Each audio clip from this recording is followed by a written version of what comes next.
तर हे आपल्याला पूर्णपणे 100% जैविक आणि मोफत मिळणाऱ्या सगळ्या भाज्या. याच्यामध्ये आपल्याला 1 रुपया आपल्याला कशासाठी खर्च करावा लागत नाही. परंतु आपल्याला काय झालं की या गोष्टीबद्दल ज्ञान थोडंसं कमी असल्यामुळं आपण त्याच्या नादालाच लागत नाही. आणि मग आपल्याला काय वाटतं की ही भाजी आपल्याला काय गुणवत्ता म्हणून आपण गवत वर्गीय समजून त्याच्यावरती राऊंडअप अमुक तमुक मारून त्याची वाट लावून टाकली. बरोबर का नाही?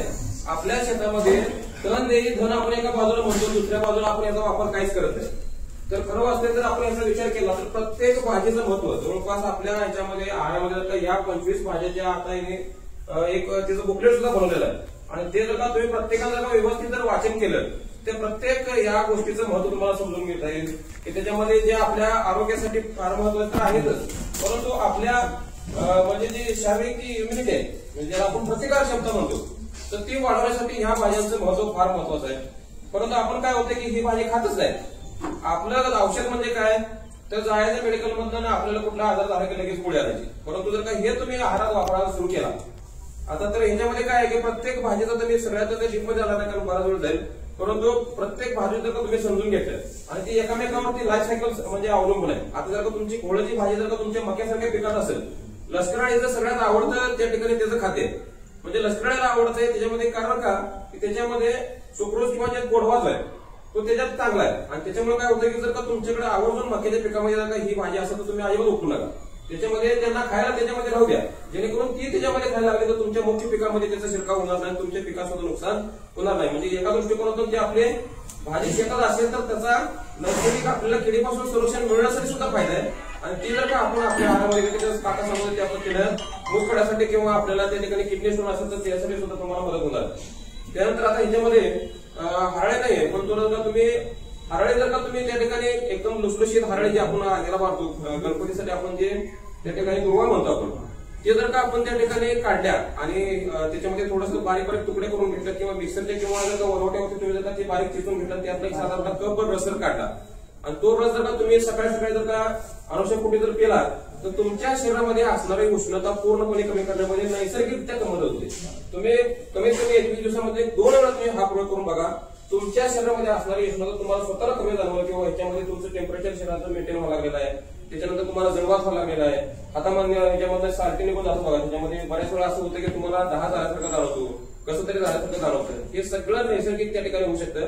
फक्त ह्याच्यावरती राऊंडअप मारलेला असं तर कृपया करून घेऊ नका कारण त्याच्यामध्ये तुम्हाला केमिकलचं फॉर्म्युलेशन जर झालं तर 100% तुमच्या शरीरामध्ये ते कारण आपण रस काढून घेतो तर त्याचा परिणाम होऊ नये म्हणून जिथे आपल्याला स्वच्छ बांध आहे किंवा ज्या ठिकाणी आपल्या पिकामध्ये चांगल्या ठिकाणी उगवलेले असे स्वच्छ हरळ काढून घेऊन त्याच्यामध्ये तुम्ही जर का त्याचा रस काढून पिला तर अतिशय नैसर्गिक पद्धतीने तुम्हाला त्या ठिकाणी मिळणार आहे. अगदी बघा आता म्हणजे गरोदर असलेल्या महिलांच्या मध्ये जर विशेषतः तुम्ही विचार केला तर सुरुवातीच्या काळामध्ये बऱ्याच वेळा त्या ठिकाणी तुम्हाला जर बघितलं गर्भपात होण्याचं प्रमाण असतं. तर अशा वेळेस जर का तुम्ही हा काढा साधारणतः एक 3-4 दिवसातून जर का 21 दिवस सुरुवातीच्या काळामध्ये घेतला तर गर्भपात होण्यास सुद्धा त्या ठिकाणी तुम्हाला प्रमाण कमी होईल कारण त्याच्यामध्ये जे 10 निर्माण होतो शरीरामध्ये आणि तो 10 त्या ठिकाणी मेंटेन झाल्यामुळे तुम्हाला ही सुद्धा गोष्ट होत नाही. म्हणजे ही छोटीशी गोष्ट आहे. आपल्याला त्याचं महत्व माहिती पाहिजे कारण शेतकरी म्हणून आपण काम करत असताना आपल्याला छोट्या छोट्या गोष्टी जर माहित असतील तर निश्चितपणे त्याचा फायदा होतो. आता दुसरं एक आहे आणखी त्याच्या बाबतीत सांगता येईल की ह्याच्यामध्ये पातळ नसतो. आता पातळच्या भाजी जर विचार केला तर त्याच्यामध्ये जो चीक आहे तो चिकामध्ये आपल्याला जो नैसर्गिक प्रोटीन आहे तो आपल्याला पूर्णपणे आपल्या शरीराची एनर्जी भरून काढण्यामध्ये मदत होतो. विशेषतः तुम्हाला जर का म्हणजे मुलाची जर आई असेल आणि ती जर का म्हणजे त्या ठिकाणी जर का विचार केला तुम्ही जर का ते जर का सेवन करत असेल तर त्या ठिकाणी त्या मुलाला चांगल्या पद्धतीचं दूध सुद्धा त्याच्या माध्यमातून तयार होतं त्या आईच्या पोटामध्ये त्या याच्यामधनं. तर त्याच्यामुळे काय होतं की ह्या छोट्या छोट्या ज्या गोष्टी आहेत आपण समजून घेतल्या पाहिजे, त्याचं महत्व समजून घेतलं पाहिजे. आता काकाने मग सांगितलं की ह्याचे 8 दिवस भाजी टिकते.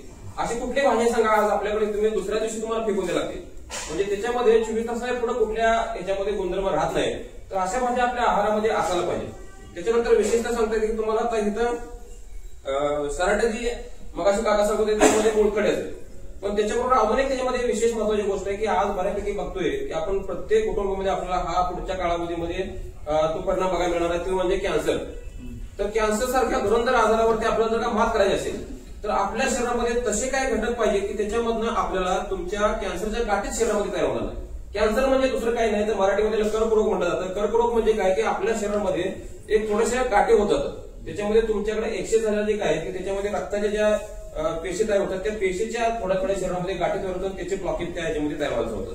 आणि ते होऊ नये म्हणून जर का तुम्ही हे सराटे उन्हाळ्या दिवसामध्ये तुम्ही जर का एकत्रित कलेक्शन करून ठेवलं, त्याचे जर का शेंडे मोडून त्याचे जर काटे काढून घेतले आणि जर का तुम्ही त्याचं पावडर बनवून जर का छोटे छोटे आपण परोठे बनवतो, अशा स्वरूपाचे परोठे जर का तुम्ही तयार केले आणि ते जर का तुम्ही आहारामध्ये वापरायला चालू केले, त्याच्यामध्ये मग तुम्ही चवीपुरतं मीठ टाकू शकता, चवीपुरतं तुम्हाला त्या वाटलं तर मग तुम्ही बाकीचे मसाले वगैरे टाकू शकता, परंतु ते अगदी कमी प्रमाणात पाहिजे. म्हणजे ते नाही टाकलं तर हरकतच नाही, अतिशय चांगल्या पद्धतीने तयार होईल. पण जर का तुम्हाला ते खाण्यासाठी वाटत असेल किंवा सुरुवातीलाच करतोय आणि ते कसं खायचं, मग ते कसे चव लागते, काय लागते, हे अडचणी होऊ नये म्हणून आपण जर का ह्या गोष्टी केल्या तर निश्चितपणाने त्याचा आपल्या आरोग्यासाठी फार महत्वाचं म्हणजे काम होऊन जातं. तर अशा प्रत्येक गोष्टीचं महत्व आहे, त्या दृष्टिकोनातून आपण करणं गरजेचं आहे.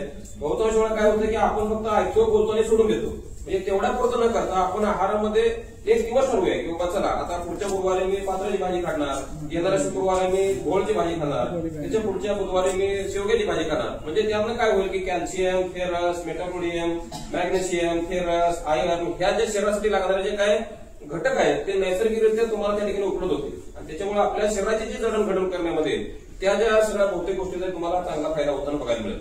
आज जसं बघा की आपण पिकाचं नियोजन करत असताना आपण म्हणतो की बाबा प्राथमिक अन्नद्रव्य, नत्र, स्फुरद आणि पालाश, त्याच्यामध्ये जसं आपण दुय्यम अन्नद्रव्यामध्ये म्हणतो कॅल्शियम, त्यानंतर तुमचं सल्फर, अशा स्वरूपाचे जे आहेत आणि त्याच्यानंतर जे आपण म्हणतो ते सूक्ष्म अन्नद्रव्य ज्याला आपण मग अशा सांगितलं होतं म्हणून फेरस, मॅग्नेज, त्यानंतर तुमचं मेटाबोलियम, अशासारखे जे आयर्न, झिंक, अशा स्वरूपाचे जे काय तुमचे जे सूक्ष्म अन्नद्रव्य ते पिकासाठी जसे तुम्हाला काम करतात तसे शरीरासाठी सुद्धा आपलं काम करत असतात. त्याच्यामुळे ह्या सगळ्या गोष्टी आपल्याला या भाज्यामध्ये फुकटमध्ये मिळणार आहेत आणि यामध्ये कुठल्याही पद्धतीचा रोग नसतो. तुम्ही विचार केला तुम्ही बांधावरती फिरताना बघत असेल तर यामध्ये कुठल्याही पद्धतीचा तुम्हाला रस शोधणारा किडीचा अटॅक नसतो, त्यामध्ये थ्रिप्स नसतो, मावा नसतो, तुडतुड नसतं. म्हणजे ह्याच्यामुळे काय होतं की तुमच्यामध्ये मिळणारे जे गोष्ट आहे नैसर्गिक त्यामध्ये साठवून झालेले आणि हे पूर्णपणे मोफत आहे. आपण सगळ्यांनी या निमित्तानं काय होईना कमीत कमी आजपासून जरी सुरुवात केली तर हळूहळू तुमच्या ह्याच्यामध्ये सवय होऊन जाईल आणि मग तुम्हाला त्याचं महत्व जाणून लक्षात येईल. म्हणजे दवाखान्याच्या पुढे रांगा लावण्यापेक्षा आपण आपल्या शेताच्या बांधावरती जर रांगा लावलं तर तुमचं आरोग्य निश्चितपणाने चांगलं राहणार आहे. तर